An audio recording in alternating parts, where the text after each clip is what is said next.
This Humvee is patrolling a stretch of road in central Iraq north of Baghdad. Soldiers from Charlie Company, 172nd Infantry of the New Hampshire National Guard, roam up and down this highway day and night looking for insurgents. They stop to check in with Iraqi soldiers who man checkpoints in their sector. We were with a couple of INGs just north of Taji. It's one of the checkpoints they set up here in the last couple of days. They do random checkpoints for vehicles that are coming up and down. This has been kind of a hot area a little bit. They've had some engagement from the west here the last couple of months. These guys are good though. They're doing a good job, right? Okay. It's very good, huh? Okay. Get some water, you good? Yeah. See if we can find The patrol continues. Soldiers are looking for roadside bombs, also called IEDs. The soldiers look for anything suspicious lying in the road. This area is dangerous, and the soldiers have seen a lot of action with insurgents using roadside bombs and firing small arms. Looks like we got a ton of boxes. Yep, mostly trash. Double check them. Hey, we'll do the left side first. Our job is to pretty much go down the main route and look for IEDs, look for any situations that may seem out of the ordinary to us. If we're out there every day and say, for instance, there's a vehicle sitting there that we haven't seen lately and it's just sitting on the side of the road, then that may be something that we have to look for. IEDs come in many shapes and sizes and forms, and they're very difficult to spot. There's combinations of IEDs and small arms fire and RPGs going off, and any number of like small to large complex attacks. Partway through the night, a convoy passing on the road is attacked by a roadside bomb, but the charge doesn't fully explode, and instead the main charge skitters out into the road. The engineers are called in to blow it up.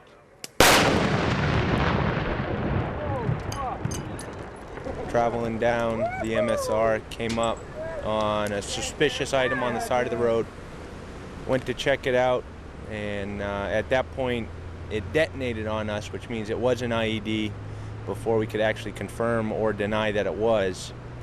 We cordoned off the area and searching to make sure there were no more secondaries or any of the insurgents in the area.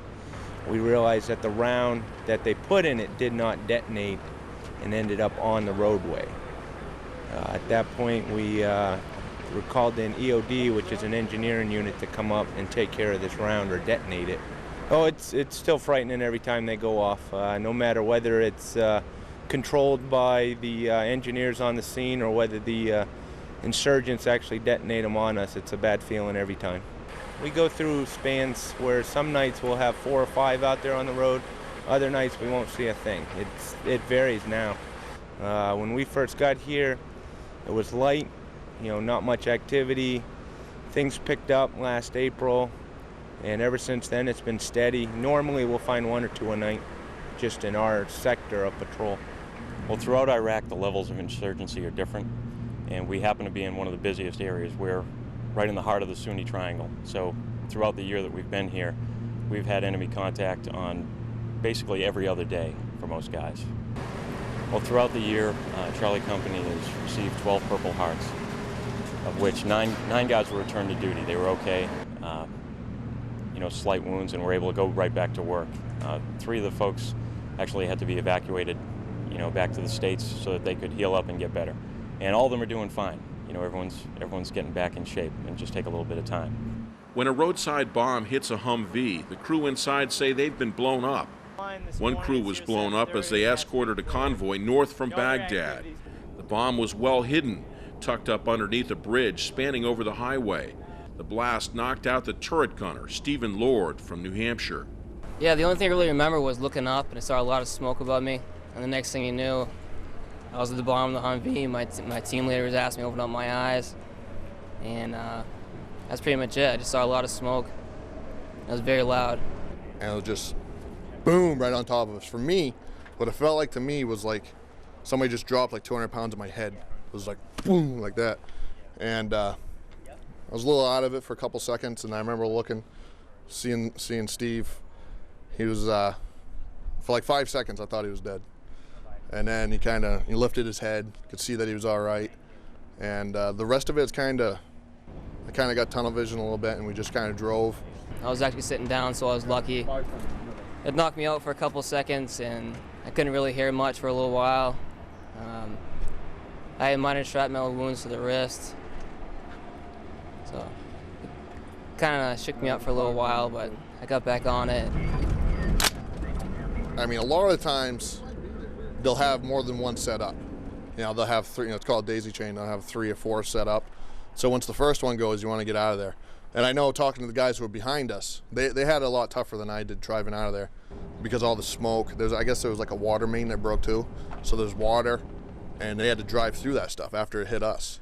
So for me, like, I was able to see stuff and everything. It wasn't that bad, but the guys behind us had to drive through the smoke, didn't know if there was anything else coming, didn't know if we rolled over and we were stopped and they're going to run into us. So, I mean, they definitely had it a little bit tougher. And a lot of it was just kind of adrenaline. I just drove and kind of calmed down afterwards. I think we were lucky that had he been standing up, it would have been bad. If we didn't have any armor, probably all 4 of us in the truck at the time would be dead. And had we been driving slower, probably if we weren't passing that convoy, we were doing probably 60 to pass the convoy. Had we not been doing that, it would have been worse too. So we got pretty lucky that day. They're good at hiding them. They're good. The insurgents are good. They know what they're doing. A lot of times they bury them, which is better for us because it's just more sand being thrown at us. The standpoint in dangers, it's pretty much you're halfway out of the Humvee. You don't have the armored Humvee all the way around you at all times. Sometimes you have to stand up in direct traffic, so that exposes your body to more danger. Just gotta keep your eyes open. You never know what's gonna happen. Every day is pretty much different. You meet different people. Some people wave to you, some people don't like you there. They give you dirty looks, but it's all part of the job. As a squad, we've had 2 close ones hit us. That one, and we had another truck get hit with one. And we've probably heard, I'd say 20 maybe in all. And only 2 of them are really close. So, and compared to a lot of people, that's not that bad. We've been relatively lucky. As far as our whole unit has gone, I'd say the whole unit's maybe had 15 really close ones in all, which numbers-wise, compared to the ones that we find, compared to the ones that don't do anything, it's not bad. And we haven't had anybody seriously hurt. We have some guys, go home or whatever because they got hurt, but as far as serious injuries and stuff, we've been lucky, real lucky.